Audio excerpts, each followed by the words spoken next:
Yo, hey, this shit easy, nigga. Hey, all I'm talking about, nigga, I'm still out here trying to get it. Contender Regime Boxing, checking back in with y'all, man. What's good? So I just got done watching the SHAKUR Stevenson Pivot podcast interview. Once again, shout out to the Pivot. Every time they bring on one of these boxers, they do a great job of asking the right questions. You could tell they did their homework. And they also do a great job of allowing the guests to speak, man. Just incredible journalism and great interviewing skills from these brothers, man. So shout out to them. But I was checking that interview out. And, SHAKUR Stevenson just spoke about, upcoming in the sport of boxing, how he, really put his family on his back, being pretty much the only successful person out of his family. Talked about his relationship with Andre Ward, Terrence Bud Crawford, Floyd Mayweather, how it's like a cheat code having all of this great tutelage in his corner, all these legendary fighters who done great on in and outside the ring, be able to give you that game, give him some news he can use. He talked about a lot of different things, but Fred Taylor asked him, give me 3 fighters on your hit list that you want to fight. And he said, look, it's really just one big fight out there that I'm aiming for out of all of the fights. Of course, SHAKUR Stevenson is, said that he's been interested in fighting anybody who wants to smoke. We know that Devin Haney offered him the contract that he didn't. He didn't like the contract. He ended up going to the WBC to push towards a purse bid. That fight ended up falling through. Devin Haney is now fighting at 140 versus Regis Prograis for his title. And, SHAKUR Stevenson said it's really just one fight that I really want more than any other fight, and that's Tank Davis. And one of the interesting things that he said was that it's all on Tank Davis at the end of the day. He said that people are going to try to say I haven't done enough, I haven't fought nobody, I ain't sold enough pay-per-views, I'm not a star yet. They going to try to say all these things to keep me from getting that fight.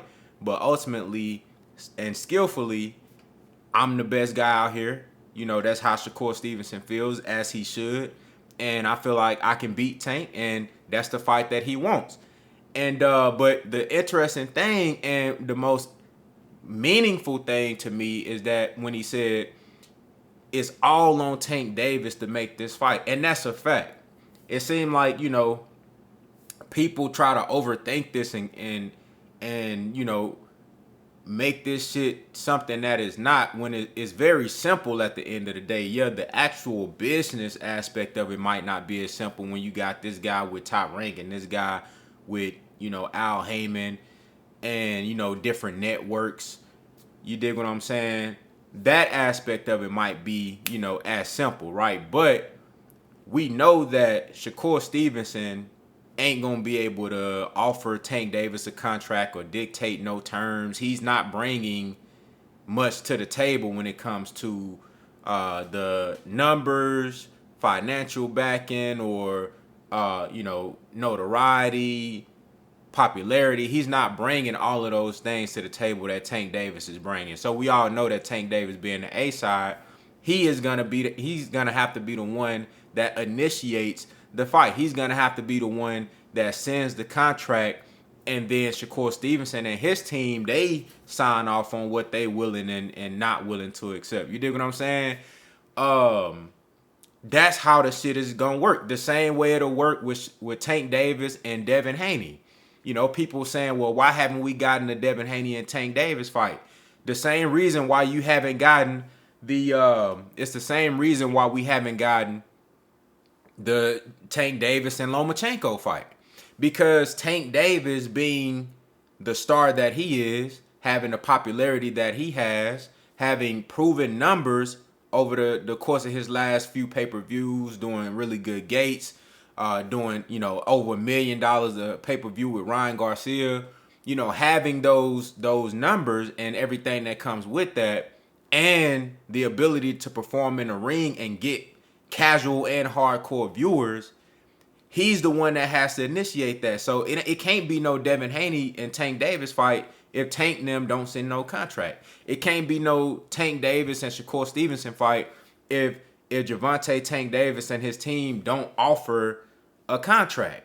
Ain't gonna be no Tank Davis and Frank Martin. Ain't gonna be no Tank Davis and anybody, because Tank Davis is in the driver's seat. But it seemed like a lot of people forget that shit. And it's so much responsibility put on these other fighters, but not much responsibility put on Tank when it comes to making these fights that we want to see. Now, Tank is only one man. He's only one fighter. He can only fight one motherfucker at a time. That's a fact. It's just about the people that he's choosing to fight. Just make no mistake about it. Tank Davis and his team, they have the first rights of refusal when it comes to who they will and who they will not fight. They're the ones who are dictating who we gonna fight and who we not gonna fight. You feel what I'm saying? So keep that in mind, because I thought that was very important that Shakur Stevenson put that out there. Like, bro, I want this fight, but he gotta offer me a contract. Now, one thing you can say is we've seen Shakur Stevenson turn down an offer before. Hopefully, if he gets that opportunity versus Tank Davis, he won't make that same mistake again.